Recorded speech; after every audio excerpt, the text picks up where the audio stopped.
I'm so excited. I get to do the first Fireside Chat. Ladies and gentlemen, I have the pleasure of introducing to you Philip Gaskin. Philip Gaskin is the Vice President of Entrepreneurship for the Kauffman Foundation. Now, Philip is, the VP of Entrepreneurship of the foundation, where he's responsible for leading the foundation's comprehensive entrepreneurship portfolio. And that includes grant making, operating programs, convening, research, and policy. Philip's a really busy guy. I mean, he's charged with leading a team of more than 30 associates and providing vision, strategic thinking, and thought leadership to scale and deepen the impact of the foundation's entrepreneurship strategy. I mean, that's a lot. And in fact, I think he's flying somewhere after this interview. He's so busy. And we'll get into more of the details of what he does on a day-to-day basis very soon. Prior to the foundation, Philip was Chief Operating Officer for Impact Hub, served as campaign director for national candidates, including Cory Booker for U.S. Senate and President Barack Obama, right? This guy. He was also vice president at BCD, a leading global firm. He's a native of Los Angeles with ties to Kansas City and Philadelphia. He's an alumnus of Pennsylvania State University and California State University. Welcome, Philip. Thank you. Pleasure to be here, Kevin. Hello, everyone. Good morning, good afternoon, good evening, wherever you may be around the world. Good to be here. Yes. Well, thank you again for being with us. And for our attendees, you are okay. I know Philip, I should say, resemble one another. So it's okay. That's good. It's good to be handsome. Before we get started, I noticed that all of the cities that you're affiliated with, Philip, have had major sports championships recently. Los Angeles Lakers, Dodgers, Kansas City Chiefs, Philadelphia Eagles, and so on. I don't know if you take credit for that. Yeah, I will hopefully get a couple more. Hopefully get a couple more this year too. But it was about time for some of it. We'd gone through a drought on some of those, so it was good to see. Well, it doesn't hurt to be associated with champions and excellence. And so the Kaufman Foundation is essentially the champion of entrepreneurship. I mean, you're on an championship team, and you're LeBron James. So tell us a little bit about how you got to the foundation, and tell us about the mission and what you do on a daily basis. Yeah, thank you for that, Kevin. Again, wonderful to be here. I'll talk about the foundation first and a little bit about the work for myself.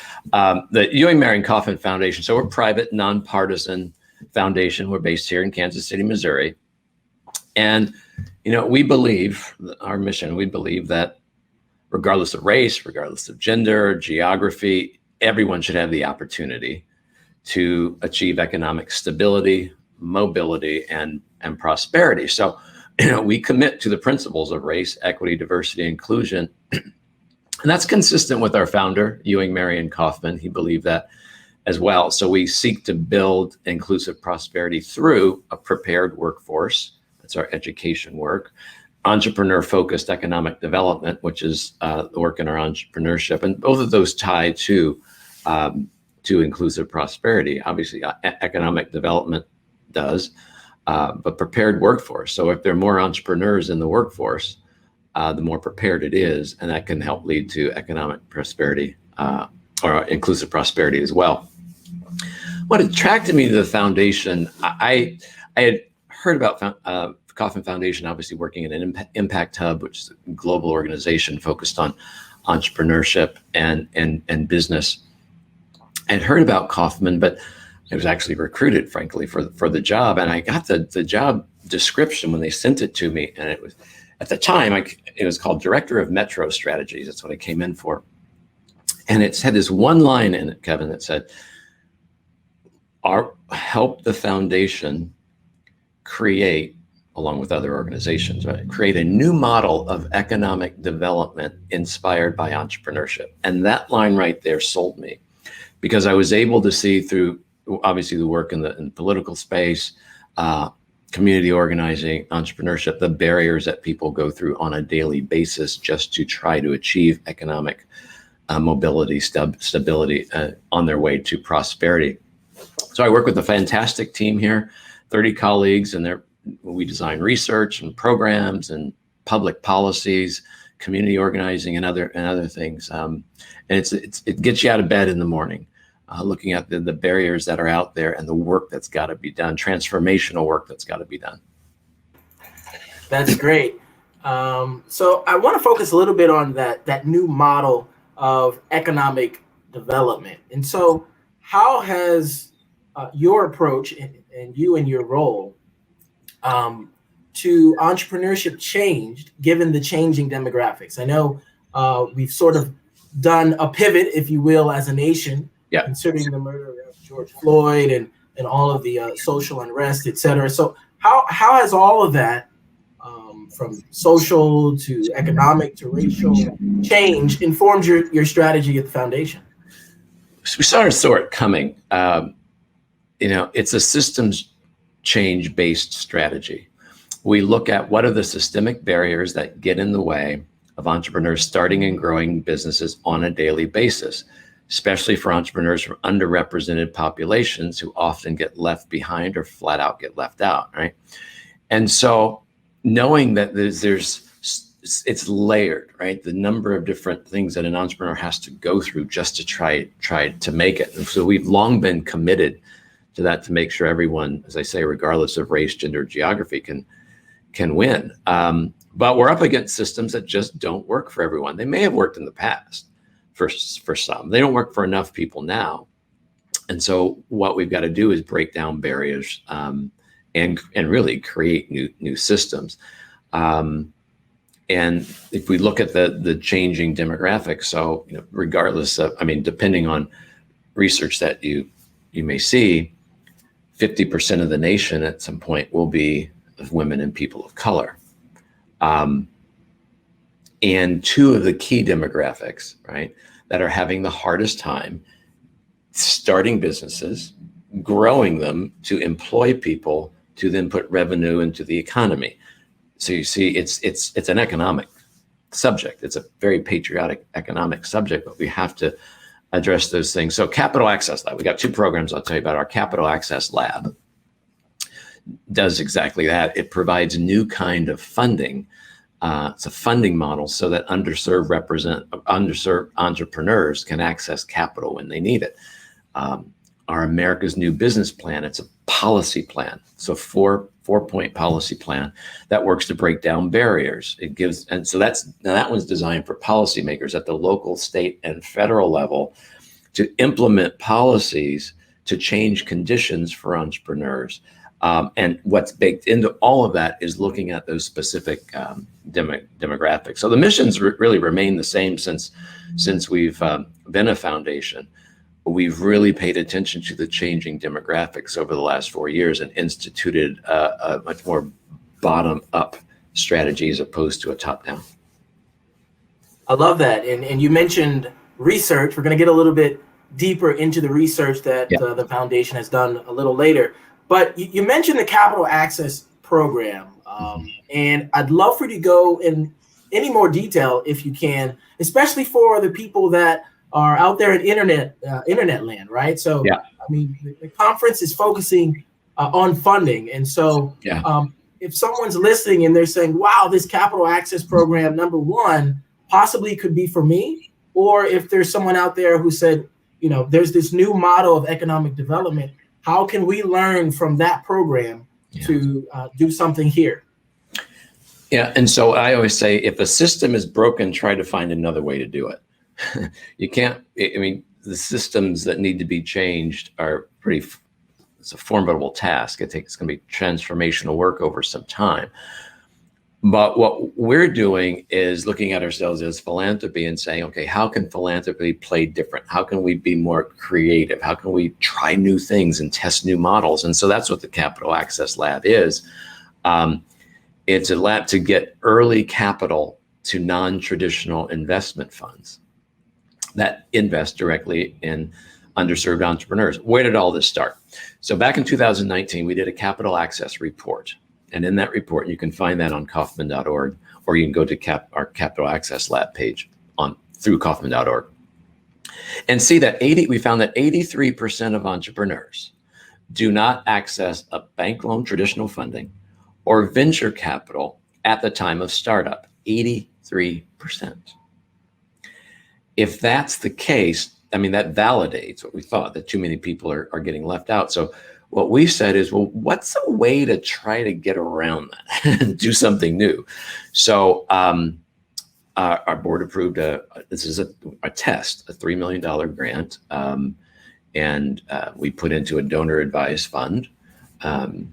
Rockefeller Foundation came in with $500,000 as well. And that funding was to invest in 6 funds. Now 6 funds have been invested in, but first we did a request for a proposal. We got over 100 responses from fund managers across the country that are trying to look at alternative means of financing to try to break through this barrier, this 83%. We obviously weren't able to do all 100, but we were able to do 6, and it was on geography, based on market, based on target market, based on the type of creative financing. And so we invested in 6 funds, 1863 Ventures in Washington, D.C., and Zoo Partners, D.C. and Boston, Capacity Capital in Chattanooga, Tennessee, Collab Capital down in Atlanta, Indie VC in Salt Lake City, and Founders First Capital Partners in San Diego, California. And we will now test and see, how will this work?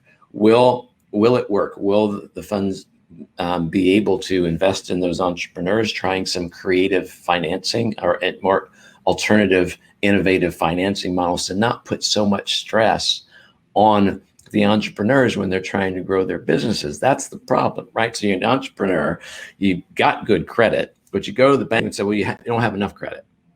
So so debt is hard. Venture capital is hard because most of it goes to higher growth companies, right? So these funds and fund managers are trying to just new different type of models to get funding to the entrepreneur. So that's a test. We'll have to wait and see how it goes. Real quick, something else we've done.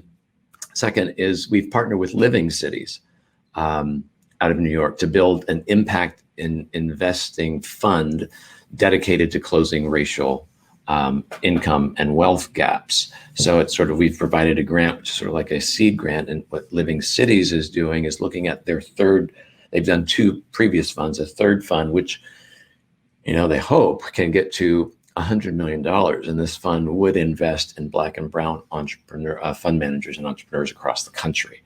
So what we're doing is looking at the barriers, looking at the demographics, looking at the systems that are broken, and trying to find, and working with other organizations to try to find ways to get money to entrepreneurs in that 83% that can't get it. That's fantastic. First of all, thanks for putting that together. I think that's so needed. We were able to look at that research that you all did and saw that, at least 83% of entrepreneurs do not receive either VC money or a bank loan. And that's pretty much the research that we've used to build the basis and the mission of KINETIC. So we're very aligned there. Super excited you mentioned 1863 Ventures. Melissa Bradley will be with us later on in the day. Shameless plug there. She's wonderful. Love her. But I wanted to ask, this is an experiment, supporting emerging fund managers, and there's so many. They're growing, and that's really good. But I want to ask, what is the time horizon for this project? Right? Is this very patient capital? What are the outcomes and the timeline associated? Yeah, it's patient in that we have to then see how the funds are they doing. The first initial signals are positive, but it'll take some time because they have to then in turn invest in the entrepreneurs, who then hopefully will show revenues, et cetera. So it does take some time, which is why we're doing the work with Living Cities alongside, so that we sort of like diversifying our capital portfolio, if you will. But I think one of the other reasons why we did the Capital Access Lab was to try to catalyze other activity, right? So I mentioned Rockefeller, right? Some of the 6 funds have now received funding from 9 other organizations.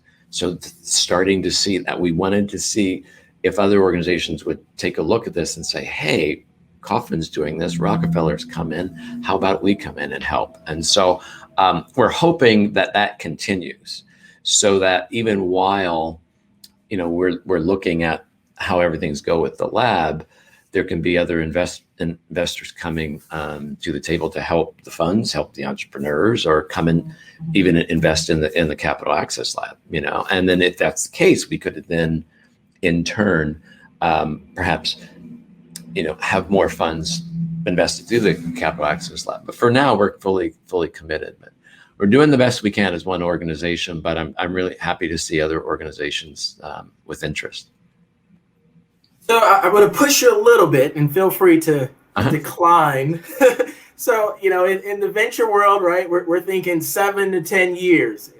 So for you all, is that a reasonable time period? Are you looking more like 20, 30? No, I wouldn't say it's that. I'd say it's more in that range that you mentioned.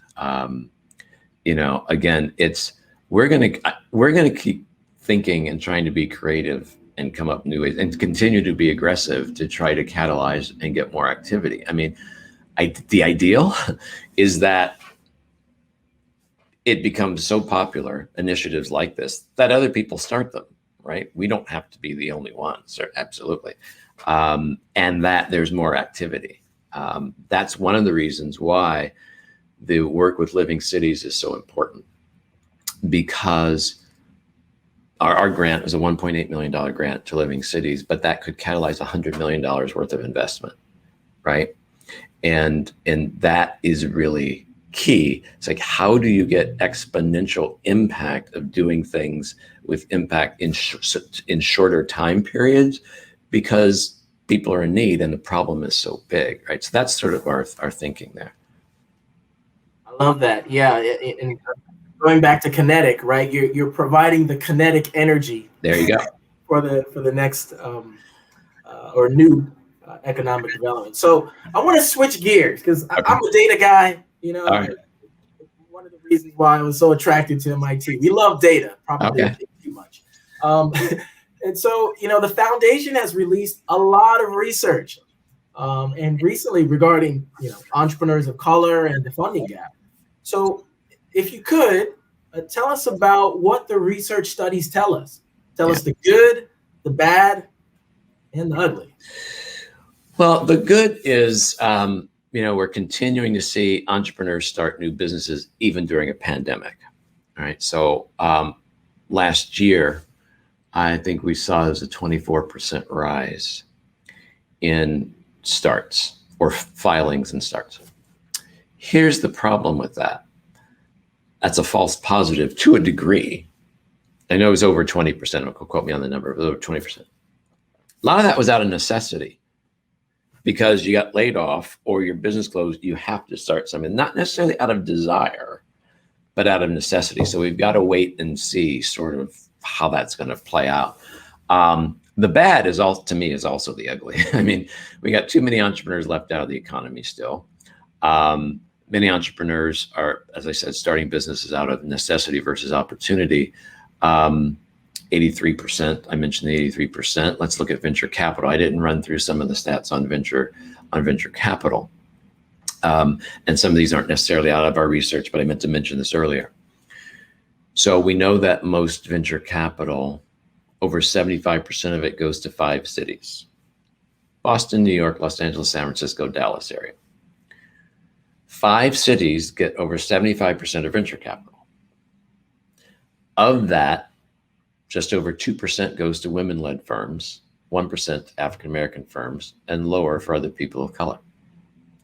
So if you're in the middle of the state, if you're in the middle of the country, if you're in rural America, what do? You got a great idea.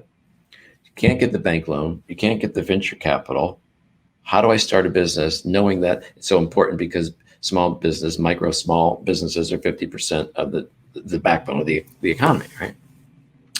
So these barriers to capital need to change for small business owners to begin to grow and survive and thrive. And I think that, just got compounded by COVID. Look, we knew there were challenges before COVID. I'm glad it woke a lot of other folks up to there's a big problem. But yet 41% of, I think it's just over 40% Black businesses closed their doors last year, just over 30 for Latino, just over about 25, 26 for Asian American Pacific Islanders. Crosstabs, women across the board impacted in all of those categories worse than men, right? So that's why I say the bad's also the ugly, because it is a very big problem. And I'll stop there and see what reaction you have to that. But I think of all of the things, well, at least one of the things that stuck out to me that I hadn't thought about before is that statistic that, 75% of venture capital goes to those 5 cities. Yeah. Those 5 cities, right? So, and then you mentioned the subsequent percentage that goes to underrepresented founders. And so, I mean, that's pretty compelling. Yeah. And, and Kevin, one thing I always say is, this is not about, because sometimes you might hear people, well, you're just focusing on certain demographics, whatever. This is not about taking away or not focusing on everyone. I'm not saying that. It's just doing, if you look at the data, where the country's going, what the population is, who needs to start businesses just as much as everyone else in order for us, it's the U.S. economy, the viability of it, right? So I make sure to say that to folks. But, when you look at rural America, we've heard reports of people getting in their car, driving to the Dairy Queen just to get internet access because of the broadband issue. And we see that. You see that in urban areas, anywhere in cities, people go into your morning coffee, you go to your coffee place in the morning, there's someone sitting there with the headphones on their computer. Oh, they must be on the internet. Go back for your 2:00 coffee. That same person's there. Why are they there? There's a reason why they're there, right? And again, so part of the system, broadband, technology, access to is a barrier to entrepreneurship, right? That's great. So I've been dying to ask this question. So the foundation's research clearly indicates, and we've just talked about this, that entrepreneurs believe that funding is a major challenge, right? And your research says aspiring entrepreneurs especially say that it's the biggest problem, right? However, and I have much love for my academic colleagues, but many academics and venture-backed CEOs that I've talked with personally say that funding is not the problem. And I mean, they're really passionate about this. And then they even proceed to say, oftentimes without data-based research, it's more anecdotal, that there are way more other important problems like lack of education, bad business models, etc. How do you explain this disconnect? I mean, and whose opinion holds the most weight? Well, I go back to, they like data, and so do I, and so do you. I go back to, look, new Black-owned businesses start with almost 3 times less in overall capital compared to new white-owned businesses. When it comes to gender, a very small percentage of venture capital goes to women, like I said. And the same goes to folks in rural companies, rural areas as well. It's not the only issue. Entrepreneurs tell us they're also concerned, with knowledge, about making sure there's a level playing field. I talked about level playing field earlier. They want more real world experiences and knowledge, to help, and that goes to education, right? Because it's helping students finishing with education, things like that, in different types of education. And they want more support with policy. So it's true that there's other things out there. But funding is key.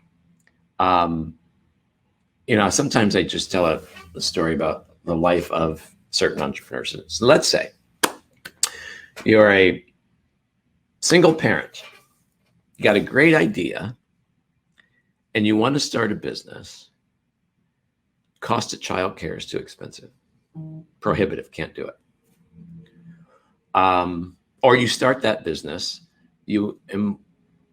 you made it, you started a business, now you want to employ 2 or 3 or 4 people. Cost of healthcare is too expensive, you can't do it.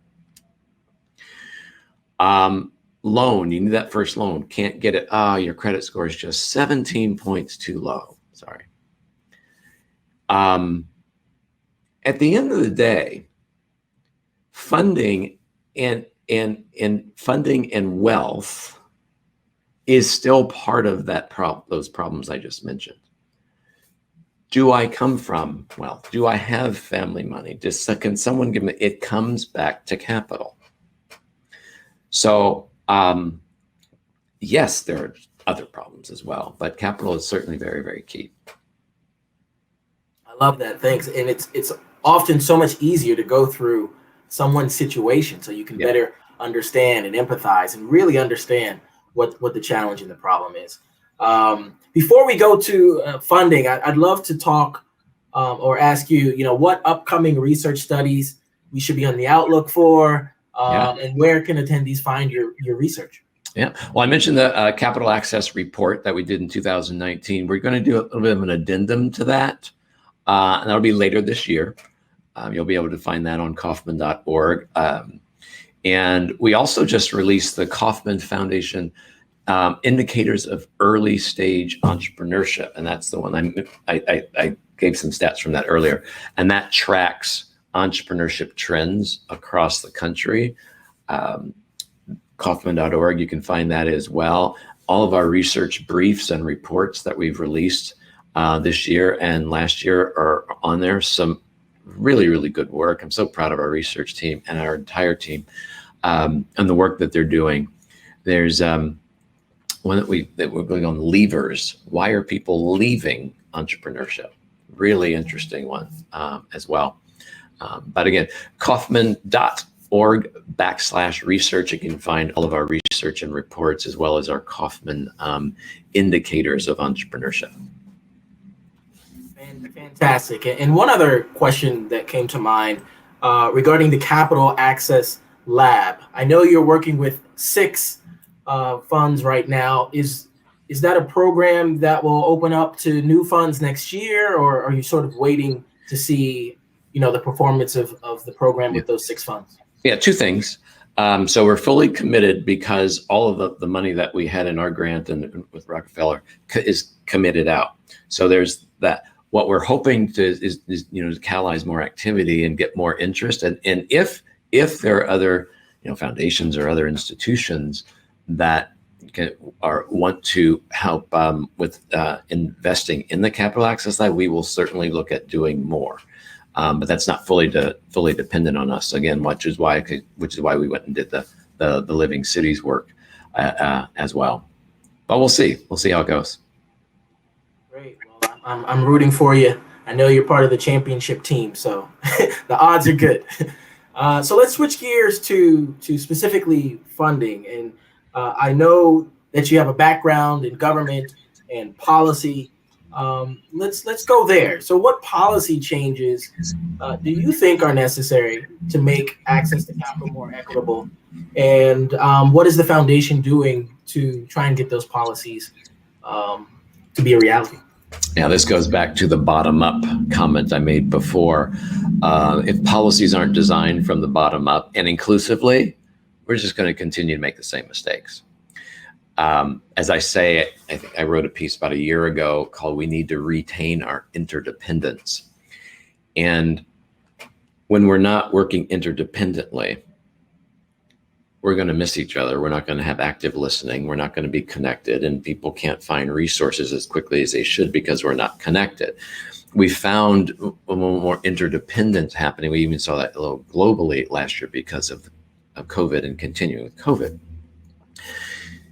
We've seen that in other parts in history before, Great Recession, other times in our history in the nation, we come together.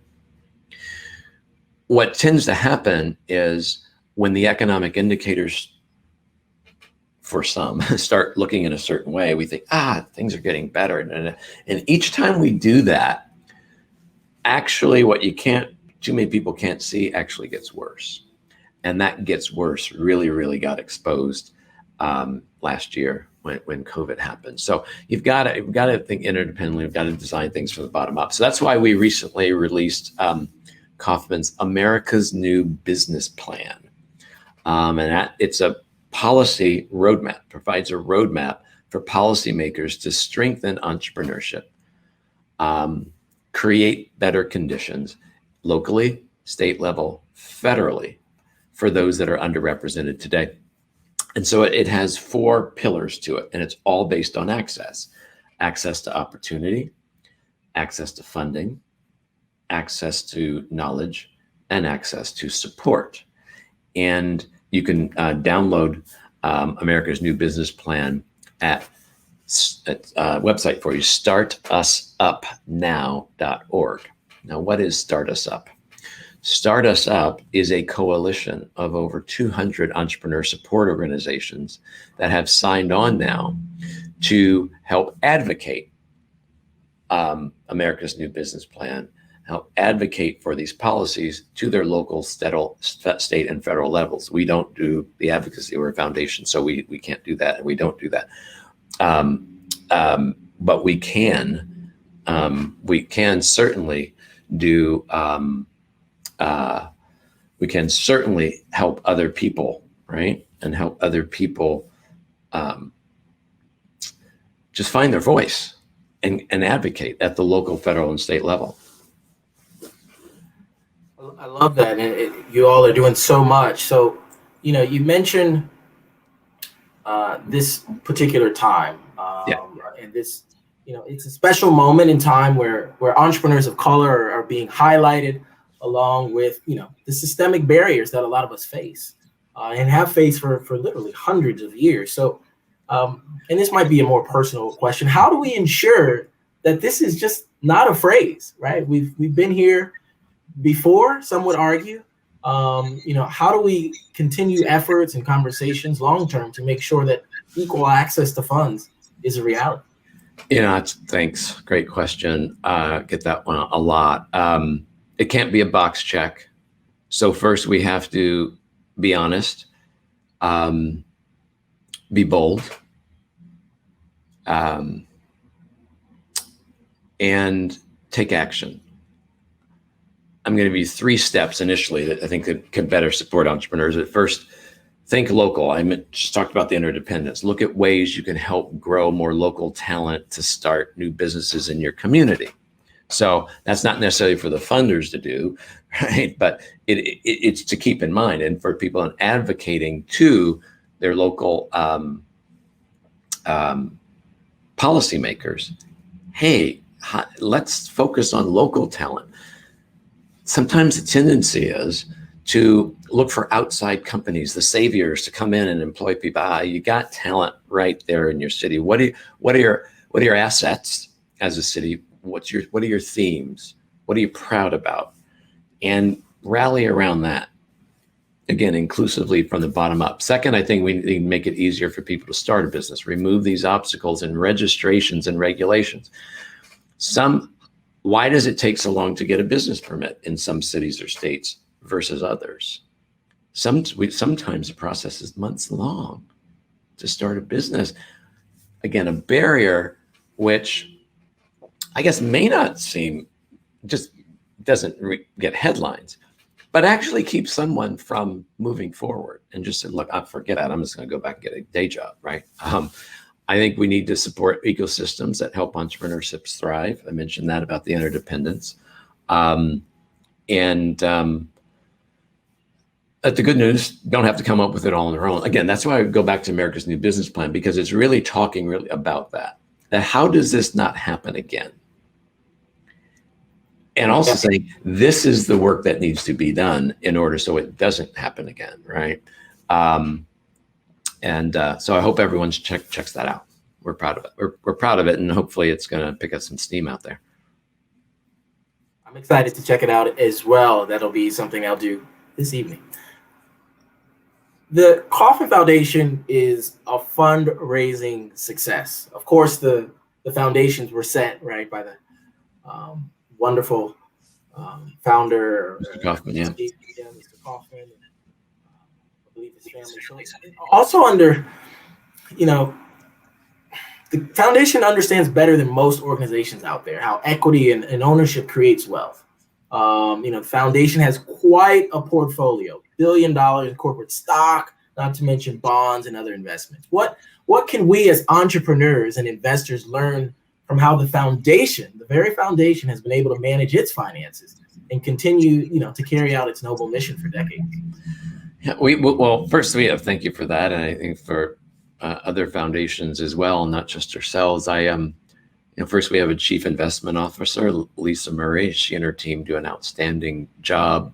Daily, that is their job, to manage the endowment of the foundation. They do a terrific job, and they don't think just about grantees and folks of today.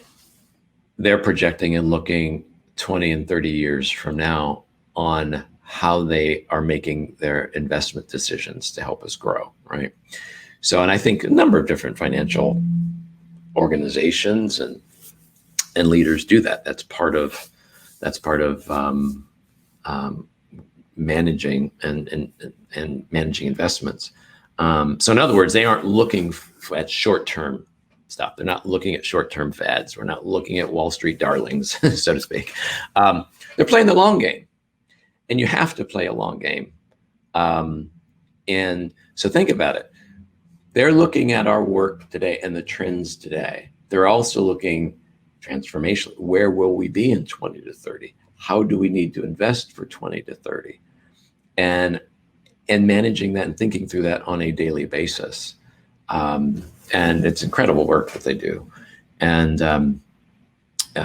so I'll stop there and see what how that resonates to you, but I think it's the best way to answer it. I think that's great. I think there's so many lessons that can be learned from the foundation, not only how it manages its money, right? Yeah. But also how it helps businesses and helps them manage their growth and success.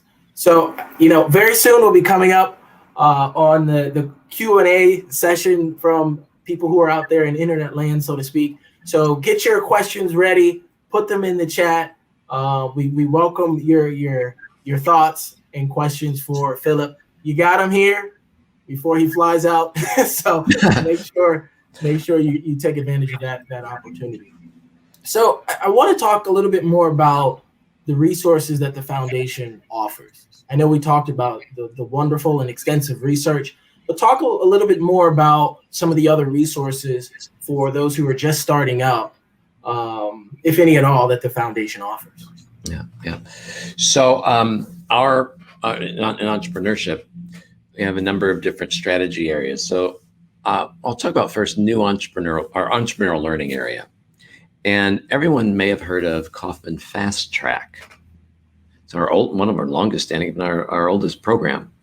And Fast Track is a program that teaches entrepreneurs how to grow businesses, entrepreneurial education, right? Fast Track is taught through a network of affiliates and also online learning. So if you go to Kauffman Fast Track, FASTTRAC, you can find that. 1 Million Cups you may have heard of as well. So that's where we're creating communities. The thought is, how do entrepreneurs come together on a weekly basis, along with those who support them, and just talk? We started this now about 9 years in our cafeteria, 8 or 9 years ago in our cafeteria, because in Kansas City, we were just listening to entrepreneurs and meeting entrepreneurs, and they were saying, well, can you introduce us to the other ones? We thought, why don't we just start something weekly and everyone come together? It's now in over around approximately 150 locations across the United States. Every Wednesday morning, 9 a.m., entrepreneurs present. And it's not a pitch session. What they're doing is just talking to the crowd and just saying, here's where I am in my business. Here's the help that I need. Is there anyone else? So it's creating community, and that actually leads to economic development as well. In that, you have the community coming together locally, inclusively, bottom up, to talk about and helping entrepreneurs grow businesses right there. We have entrepreneur support organizations area, and that's our granting to organizations, nonprofits, majority nonprofits. that are running programs addressed at these barriers we've talked about. And there's a Heartland, we have a Heartland focus to that, where we're looking at what are the specific challenges in the Heartland, what we call Missouri, Iowa, Nebraska, and Kansas, because we sort of sit right in the middle of all that, right? That are unique to the Heartland, and trying to strengthen the ecosystem for Heartland entrepreneurs. I mentioned our capital work and our ecosystems work, communities and ecosystems you might be familiar with. People might be through our eShip Summit that we've had 4 eShip Summits, and that was just to get ecosystem builders, as we call these people that work every day trying to bring the ecosystem together, bring them together, share best practices, what's working, what's not. We created the Kaufman Ecosystems Playbook, again, back to kaufman.org, this time /playbook. But you can see like the 7 design principles we believe that people can take in order to build an inclusive entrepreneurial ecosystem.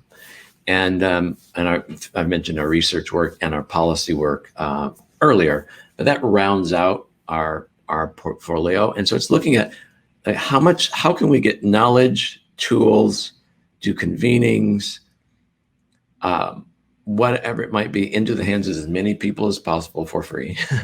So and make it, sort of democratize the access to try to help as many entrepreneurs and communities as possible. No, that's great. I think we've got our first question. Oh, they're rolling in. Yeah, from Alan. I hope I pronounced that correctly. How does an organization become an affiliate of the Fast Track Network? Yeah, and fasttrack.org, or go to the Coffin website or to Coffin Fast Track, find the website. There's a way to apply. It's basically an application. It happens and it becomes an agreement. It's a very small fee, and then we go through just for that affiliate fee, and then there's training involved, how to train trainers to teach the program.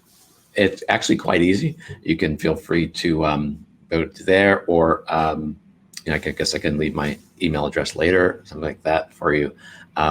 We'd love to have you be an affiliate.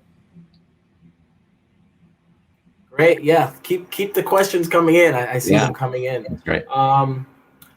There is a question from Kevin. Thanks, Kevin. Great name, by the way. What do you think we as serious entrepreneurs can do to make ourselves attractive to organizations like yours who want to help? Yeah, I was talking a lot about this just this past week about, what, you're already attractive. You know what, you're an entrepreneur, you're already doing the hard work. It's the asset mindset, and that's what I want to get more people, organizations with resources, funders and others, to realize it's not that much of a risk. All entrepreneurs, where we can make money just as much as the high growth ones, or the ones with the shiny object ones, right? So I think that's the first part. I think there's a paradigm shift that needs to happen. Not saying that everyone believes that, but I think there's a paradigm shift that needs to happen. I think looking at, mentioned 1 million cups. Check out and see if there's 1 million cups in your area. You can go to 1 million cups section of our website and check out, see that, get plugged in there. That is a great way to start networking, be seen. We have our regional representatives on that program. They're always engaging and talking with entrepreneurs. Those are 2 things that come to mind. I think anyway, those are the first 2 that come to mind. I'll keep thinking on that one, Kevin, and come back to you on if I think of something else. And that's fine. If you think of something else, we've got the community, so we can get that out. No problem. The next question comes from Dayo Oyeleye, and I hope I got that right, Dayo Oyeleye. Does the Kaufman Foundation have specific programs for HBCUs, taking into consideration HBCUs' roles in society? And I love this question, considering I'm a Morehouse alum. spotlight has increasingly been put on the value of HBCU. So, what opportunities are there, and what are you possibly doing now? I'm beginning not beginning. I've had conversations with HBCUs. To answer your question, we don't specifically have one. Our education work is Kansas City specific. So the Kauffman Foundation, education and entrepreneurship are our two pillars. Our education work is Kansas City specific with our Kaufman School and other things here locally.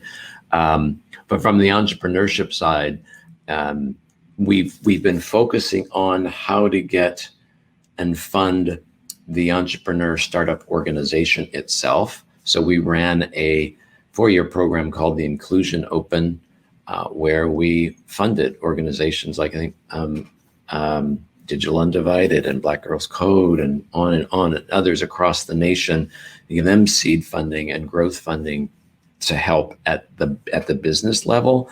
And that, but tends to be our focus of how do we go and get the money to that organization that's helping the entrepreneur solve the problem, and it fit the demographics. So it's been more to an entrepreneur support organizations, more individual level than actually more of a college per se. Oh, in the past we did run a Kaufman colleges, Kaufman campuses program. But it's something, Dio, that is on top of mind, especially looking at what Black Economic Alliance is doing with the new center down in Atlanta with HBCUs. And so it's entrepreneurship and education and HBCUs is certainly front of mind for me. Great. No, great question, Dio. And I love that you mentioned the BEA, Clooney and his group. Yeah, they're doing a great job. It's special to me because that's my alma mater. But yeah, they're doing really and good. And also your fourth plug of the day, but we're not counting. I'm sorry. But who's counting? Who's counting? I'm not counting. I know we've been told that we're very proud. But so I want to throw you a curveball here. What is one thing that we would be surprised to know about the Kauffman Foundation or just entrepreneurship in general, right? Whether it's a statistic or a project that you're working on or a newfound revelation. I mean, what's something that we wouldn't necessarily expect? Entrepreneur starts have pretty much been flat for the last 20 years. How about that? A lot of people see that coming. A lot of people don't see it. A lot of people don't know that. We right before COVID, we started seeing some upticks but flat. How do we economically make it if small business continues to be the backbone of the economy and not enough small businesses are starting or businesses are starting? Problem. So I say that, and sometimes when people don't expect that, because you think, wait, we had Uber, we've had this, and coming out of the Great Recession, yeah, we did Groupon, we had Venmo, we had Dropbox, all of those stuff. Okay, but it seems like great, it's all happening. Still flat. So and now it's flat. COVID taking us back. Got work to do. That's something. Wow, that's certainly one thing I didn't see coming, and perhaps I'm drinking I'm drinking the Kool-Aid, right? I'm always thinking growth. No, that's great. I think we've got time for one more question, and then we'll begin to wrap things up. And this question comes from Brandy Abreu. He says, "Are there any corporate mentorship programs for your specific business vertical?" We do. We run an summer intern program every year. We'll have another class this year. It'll have to be virtual, unfortunately, but that's what we do. We have amazing intern classes every summer, and they get right in the work.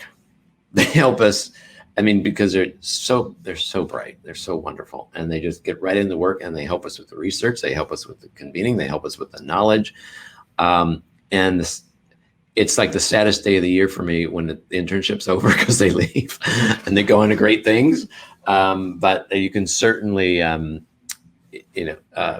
happy to, Brandy, give more information on that because it's key. It's key to us. It's an infusion of knowledge and talent and spirit and new thinking every year, which is so valuable because the problems are so big. Getting new thinking is really important. Fantastic. And these were really great questions. Keep them coming throughout the day, everyone. Again, we're here with Philip Gaskin, as you can see, with the Kaufman Foundation. Really a huge champion. I compared him to LeBron James. Huge champion for entrepreneurship. We need more people like you. As we wrap up, how can people connect either directly to you or to the organization to get involved and help you all fulfill your mission? Yeah, well, please go to Kaufman.org and just look across the website. Look at all of our programs. Sorry if I missed anything today. I try to get everything in. There's really good work there. I'm so proud of our teams, our education work, the work that we do civically here in Kansas City with key assets here in the city. And we have wonderful support departments and technology and legal and human resources, which we call talent and culture and finance and grants administration. It's really strong. You can find me on LinkedIn and feel free. I have my messages open on that, so feel free to message me that way because I'm looking at that all day long. I may not be able to respond right away, so if anyone's out there who has messaged me and hasn't heard from me, I'm sorry. But I try to stay on top of those as much as possible. But feel free to connect with me that way and just say, saw me on, we engaged together in KINETIC-CON, and we'll go from there. Fantastic. Well, it has indeed been a pleasure talking to you, learning more about you and the foundation. Thanks so much. For those of you who do not know, the foundation is a huge part of why this conference is going on. Not only because of the research, but because of the funding. So we thank you and the organization as a sponsor. Without you, this literally would not have been possible. That's awesome. Awesome. All right. Thank you. Well, yes, you're very welcome. And what a great kickoff to KINETIC-CON. We've got more energy, more education, more lessons coming up with the next session. So I'm going to hand it back to our host, the wonderful Morgan Franklin. Thanks, Philip.